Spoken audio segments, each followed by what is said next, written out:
haddaan eego wararka gobolka hay-adda DP World ee dhinaca dekedaha ee laga leeyahay dalka isutaga Imaaraadka Carabta ayaa lagu soo waramayaa in dalka Suudaan ay ka shaqaaleyseen nin ka soo jeeday wadanka Israa'iil oo ka shaqeynaya hay-adda sirdoonka wadankaasi ee Mossad loo yaqaano.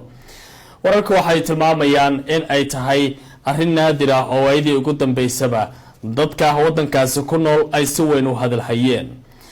shirkadda DP World ayaa shaqaaleysiisay Ben Menashe oo ah sargaal horey uga tirsanaan jiray sirdoonka Israa'iil Mossad si ay ugu ololeeyaan maamulka madaxweyne Trump oo ka taageeraya dalabkooda ah in ay maamusho dekada ugu weyn ee Suudaan.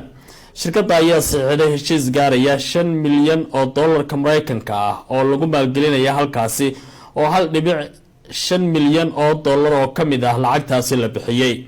Suudaan waxay dekedeeda heshiis hore ugu kacayay 2.2 milyan la gashay shirkad Philippine laga leeyahay oo hoos tagaysa madaxweyne Umar Hassan al-Bashir madaxweynaha xilka laga tuuray ee dalka Suudaan.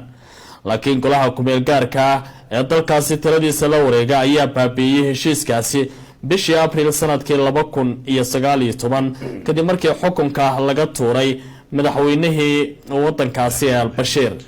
Ben Menashe oo madaxweyne ka ah shirkad ka shaqeysa arrimaha qandaraaska ciidamada oo lagu magacaabo Dignes and Marson ayaa website-ka Al-Munita uu sheegay in DP World ay hore u fariisisay dekada xilligii al-Bashir.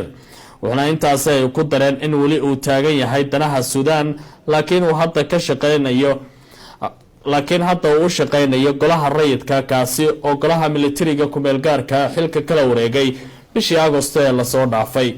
talaabadan ololaha ayaa imaanaysa iyadoo shirkadda DP World oo inta badan ay leedahay boqortooyada Dubai ay sanadkan sameysay ballaarintiisii ugu horeysay waxda saliidda iyo gaaska iyadoo in ka badan 1 bilyan oo dollar ka heshay shirkadda Dubai shirkad lagu magacaabo Topaz Energy and Marine.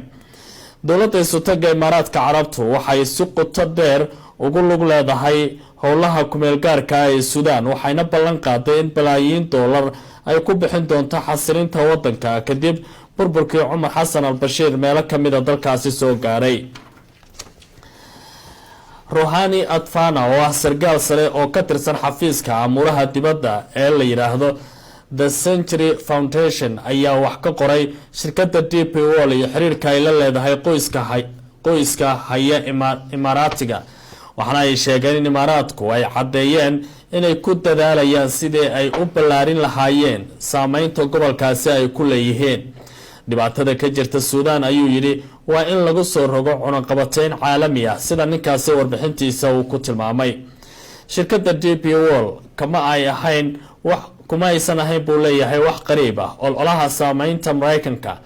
sanadkii 2006 shirkadda ayaa lagu qasbay inay bixiso dalab ay ku doonaysay inay ka shaqeyso 6 dekedood oo Mareykanka ku yaala.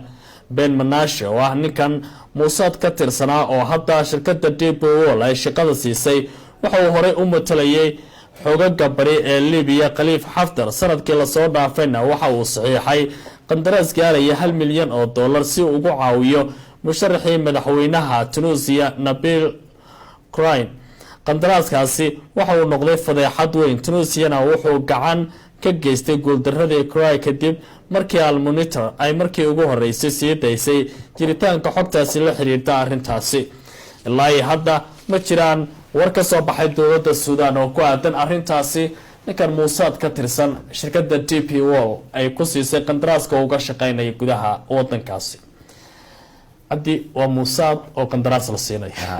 في كان وبدي هرتمي أنت بدن هدي أدفير السد حن علوس عياجرته أو كأدن إن شركتها عالمية أنت بدن ضد سردونك كشقي إن أي لوكليهن أما إن أي ماريان marka kan isaga wuu fashilmay un mooyaan laakiin aad bay u badan yihiin marka waxa leedahay wax badan oo baxsano la arkay karim baa jira oo ilma qabata aad hadii la yiraahdo sheekada sirdoonka iyo shirkadaha caalamka la kala saaraya waa biyo caana isku milmoo la doonayay dib in loo kala saaro